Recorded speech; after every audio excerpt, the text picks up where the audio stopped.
माझं नाव सुरेखा पुराडकर आहे।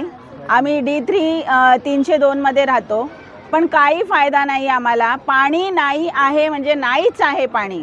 फक्त सुरुवातीला आम्हाला टँकरने पाणी दिलं, पण आता पाण्याचं नाव नाही। आणि सांगतात, जेव्हा ऑफिसला गेलो पाण्यासाठी तेव्हा सांगतात की आम्ही फॉर्म भरलाय, आम्ही हे केलंय, आम्ही ते केलंय। आणि तिकडे KDMC मध्ये गेलो तर म्हणतात फॉर्म नाही आहे तुमचं, काहीच भरलेलं नाही। पाणी आणायचं कुठून? बाकीचे ते सर्व बिल्डिंग बनवतात, पण पाणी द्या आम्हाला। पाणी टाकी नुसती नावाला बनवलेली आहे, फक्त नावाला टाकी बनवलेली आहे, नाही कनेक्शन नाही, काय नाही। आणि सांगतात काम चालू आहे, पण काम बंद ठेवलेलं आहे, कामही नाही। पाण्याशिवाय माणूस जगणार कसं? पाणी हे जीवन आहे का? नाही पाणी। मेरा नाम सकीना लश्करी है। मैं D3 2103 और 2104 फ्लैट में रहती हूँ। और जो पानी का तकलीफ है वो सभी को है, बिल्कुल पानी नहीं है। जब रौनक नाम है, लेकिन हमारे सर पे चेहरे पे रौनक नहीं है, क्योंकि बेसिक नीड्स है वो पानी नहीं मिल रहा है।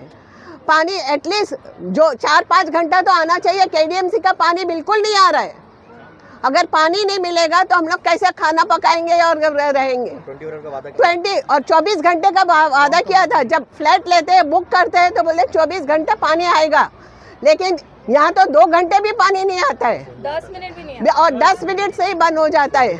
और फोन करते हैं, जो अथॉरिटी वाले हैं वो फोन उठाते ही नहीं है। जो भी है इंचार्ज यहाँ का, वो जैसे जानता ही नहीं है, उनको मालूम ही नहीं है। उनको बोलो तो बोले हमको मालूम नहीं है। D3 706 एक मराठी मध्यमवर्गीय ज्यावेळेस घराची स्वप्न पाहतो आणि ज्यावेळेस घर घेतो त्यावेळेस तो काय विचार करतो की आपल्या घरात पाणी हवी, सुखसुविधा हवी, हे सगळ्या गोष्टी हव्यात। हा विचार करून आपण मोठ्या बिल्डरकडे, टॉवरकडे, ज्यावेळेस मिडल क्लास जो फॅमिलीचा मेंबर आहे तो चाळीमध्ये राहत असतो किंवा साध्या सोसायटीमध्ये राहत असतो, त्यावेळेस तो टॉवरची स्वप्ने पाहतो।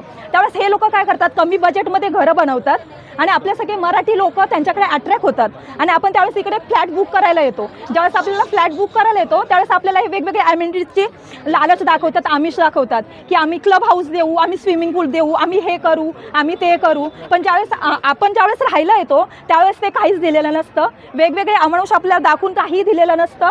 त्या नावाखाली आपल्याला फक्त गंडवतात। आणि ह्या बिल्डरने तेच केलेलं आहे। ह्या बिल्डरने आम्हाला असं सांगितलं की तुम्हाला 24 तास पाणी आहे, क्लब हाऊस सोय आहे, पुन्हा इकडे लाईट्स पण बंद आहेत। पण सगळ्यात महत्त्वाचा मेन मुद्दा काय आहे? पाण्याचा।